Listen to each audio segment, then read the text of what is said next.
첫 경험은 언제나 강렬한 법입니다. 저의 첫 경험은 바로 삼성전자였습니다.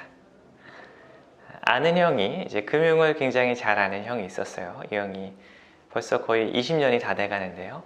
본인이 가장 잘 알고 확실하게 추천할 수 있는 게 삼성전자라고 해서 삼성전자를 한 주 사게 되었습니다. 그때만 해도 저희 때는 스마트폰이 없고 또 인터넷이 활성화되지 않았기 때문에 제가 50만 원을 직접 현금을 뽑아서 현대증권 창구에 가서 그 직원에게 매수 주문을 넣고 주식을 샀던 기억이 납니다. 나중에 이제 삼성전자가 많이 올라서 재미를 봤는데요. 요즘 많은 분들이 이 삼성전자 주식에 굉장히 관심이 많으신 것 같아요. 오늘 그 얘기를 좀 하겠습니다. 먼저 극장 요즘에 가보신 적 있나요? 요즘 코로나 때문에 극장 가기가 만만치 않죠. 저도 극장 가는 걸 참 좋아하는데요. 한번 이런 생각을 해볼까요? 우리가 극장에 갔는데 극장에 불이 났습니다. 그래서 모든 관객들이 그 출구로 달려드는 거예요. 근데 여기서 한 가지 조건이 있습니다. 여기서 내 좌석표를 누군가 사줘야만 이 극장을 빠져나갈 수 있습니다. 그러면 이 좌석표 가격이 어떻게 될까요? 내가 10,000원을 주고 사서 들어왔으니까 10,000원에 안 팔면 안 나가시겠습니까? 아니죠. 5,000원, 심지어 1,000원이라 할지라도 얼른 팔고 나가려고 할 겁니다. 위험을 피하고 싶기 때문이죠. 이게 바로 인간의 본능입니다. 인간의 뇌에는 위험을 피하고자 하는 강렬한 본능이 있어요. 그러니까 내가 극장에 10,000원을 주고 들어온 건 상관이 없고 나중에 1,000원을 받더라도 일단 위험을 피하는 게 뇌한테는 제일 중요한 거죠. 이와 비슷한 그림이 우리 상황에서 자주 볼 수 있어요. 어떤 회사가 어려워지기 시작하면 주가가 바로 이렇게 됩니다. 사람들은 본인이 얼마에 샀는지는 상관하지 않고 이 주식을 팔고 나오고 싶어 하죠. 10,000원에 샀는데 5,000원에 산다고 해도 팝니다. 심지어 3,000원에 팔고 나올지도 몰라요. 팔고 나와서는 큰 손해를 보고 나서 가슴을 쓸어내립니다. 안도의 한숨을 쉬죠. 우리의 상황이 이럴 수 있죠. 그러면 언제 극장을 빠져나와야 할까요? 이런 경험 한두 번쯤 해보셨을 거예요. 예매를 했는데 잘못 예매를 했거나 아니면 영화를 볼 수 없는 상황이 갑자기 생겼어요. 근데 환불할 수 있는 시간이 지났습니다. 이때 어떻게 해야 될까요?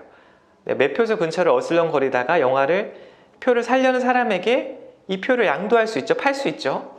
근데 잘하면 10,000원 그대로 받고 팔 수 있을지도 몰라요. 근데 이제 극장에 불이 나고 나서는 팔기도 어렵고 가격이 엄청 저렴해진다는 거죠. 손해가 막심할 수 있습니다. 따라서 극장에 불이 나오기 전에 나올 필요가 있는 거죠. 주식도 마찬가지예요. 어떤 회사가 어려워지기 전에 탈출할 필요가 있습니다. 제 이해를 돕기 위해 한 가지 옛날 이야기를 할게요. 제가 농어부라고 가정할게요. 제가 아는 동생이랑 둘이서 물고기를 열심히 잡습니다. 바닷가에 가서 물고기를 잡는데 어느 날 좋은 포인트를 발견한 거예요. 그래서 물고기가 평상시에 5배, 10배 엄청나게 잡힙니다. 물고기가 많이 잡히다 보니까 돈을 많이 벌게 되겠죠. 그러다 보니까 소문이 납니다. 쟤네가 물고기를 그렇게 많이 잡는데. 그래서 포인트를 아무한테도 알려주지 않고 친한 친구들한테만 공유를 했는데 어느 날 거기 가보니까 나보다도 먼저 몇 척의 배가 와 있습니다. 벌써 물고기를 잡고 있어요. 시간이 지날수록 배들이 늘어납니다. 이럴 때 어떤 고민이 들죠? 이거 어떻게 해야 되지? 이 위기를 어떻게 극복해야지? 이런 고민을 하게 되죠. 그래서 동생과 의논을 하다가 결정을 내립니다. 그래, 우리는 장비빨로 가자. 그래서 아주 크고 좋은 배를 사서 직원들을 많이 고용해서 규모로 밀어붙입니다. 투자를 하는 거죠. 이렇게 되면 이 사업의 수익률이 어떻게 될까요? 이익률이 처음에는 아주 좋았는데 점점 평범한 사업이 되어갈 겁니다. 대박 사업이 평범한 사업이 되어가는 과정이 이와 비슷해요. 먼저 돈 많이 번다고 소문이 나고 경쟁자가 많이 출현하게 되고 투자가 많이 이루어집니다. 이런 것들은 결국 이익을 깎아먹는 거죠. 조금 더 분석을 자세하게 해볼까요? 강방천 회장님이 이 어떤 회사를 탈출할 때, 팔아야 할 때 하신 이야기입니다. 이거는 첫 번째, 돈 많이 번다고 소문나는 겁니다. 한국에서 돈 많이 번다고 소문난 회사 뭐가 있을까요? 네, 바로 삼성전자 아닐까요? 한국 주식시장의 20%를 차지하고 있는. 유퀴즈였나요? 예능에서 삼성전자 얘기를 하더라고요. 저는 예능에서 주식, 그것도 어떤 회사를 딱 한 종목 짚어서 얘기하는 거는 처음 봤어요. 그러니까 그만큼 유명하다는 거죠. 전 국민이 알고 있습니다. 주가도 굉장히 많이 올랐죠. 두 번째, 경쟁자의 출현입니다. 삼성전자 이제 주력 사업은 결국 반도체와 휴대폰인데 둘 다 경쟁자들이 만만치 않아요. 먼저 휴대폰은 고가는 이제 애플한테 밀리고 있고요. 가성비에서는 이제 샤오미가 꽉 잡고 있습니다. 그러니까 중저가로 가긴 하는데 포지셔닝이 상당히 애매하죠. 또 반도체는 어떻습니까? 인텔, TSMC 이런 쟁쟁한 회사들이 건재하고 있죠. 이것 역시 불투명합니다. 워렌 버핏 형이 이런 얘기를 했어요. 나는 예측 가능한 사업을 좋아한다. 그러니까 이런 거예요. 우리 동네에 6,000원짜리 김치찌개 집도 있고 10만 원짜리 스시 오마카세 집도 있어요. 고급 일식집이죠. 이 6,000원짜리 집은 경기 영향도 별로 없고 사장님이 아프시지만 않으면 수익이 비슷하게 날 겁니다. 10년 후에도 크게 다르지 않을 확률이 높아요. 그런데 이 스시 오마카세는 어떻습니까? 이 비싼 일식집은 경기가 좋으면 엄청난 수익을 내지만 지금처럼 코로나가 길어진다면 문을 닫을 수 있습니다. 10년 후에 사라질 수 있다는 거죠. 그러니까 우리는 이 스시 오마카세 집 같은 주식보다는 이 김치찌개 집 같은 주식을 사야 한다는 거죠. 그리고 이제 세 번째죠. 투자가 많이 이루어지는 것을 조심해야 합니다. 근데 이 제조업 또 전자산업 특성상 R&D 설비 투자가 엄청나더라고요. 삼성이 최근 2년 동안만 100조를 투자했다고 하는데 이건 엄청난 겁니다. 잘못하면 앞으로 남고 뒤로 까질 수가 있는 거죠. 또 삼성전자 경우에 유보금이 250조가 넘는다고 해요. 근데 흥미로운 것은 그 250조가 대부분 현금이 아니라는 겁니다.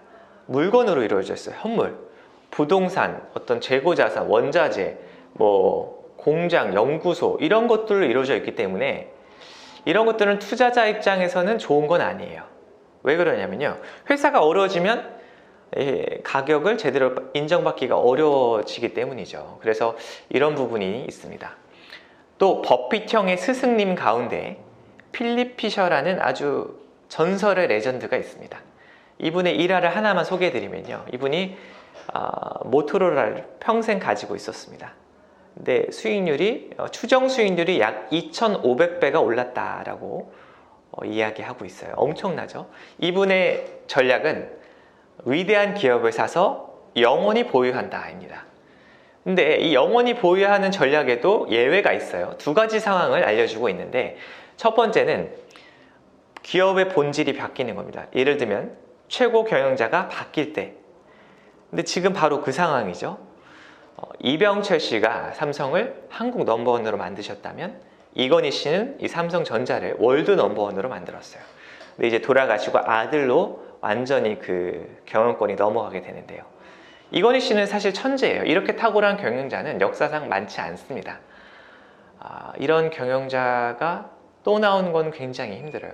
아드님이 이건희 씨처럼 잘할 수 있을지는 불투명하다는 거죠. 두 번째는 성장률이에요.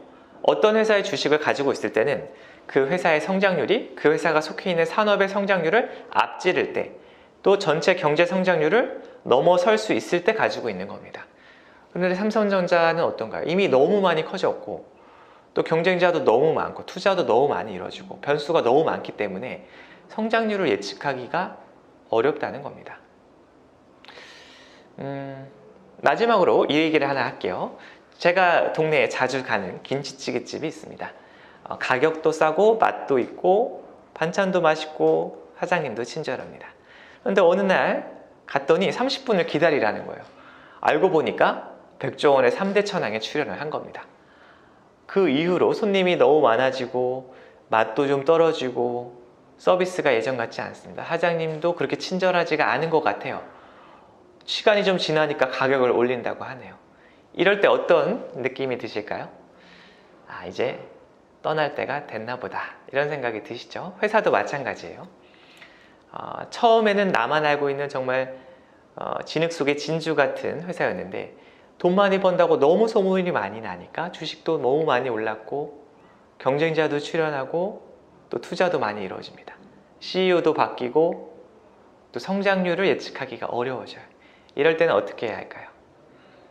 네, 중요한 결정을 해야 할 시기가 온 거죠. 그래서 제 결론은 이렇습니다. 삼성전자 지금은 사야 할 때가 아니다. 네, 물론 판단은 여러분의 몫입니다. 네, 유익하셨다면 구독과 좋아요 그리고 알림 설정까지 부탁드립니다.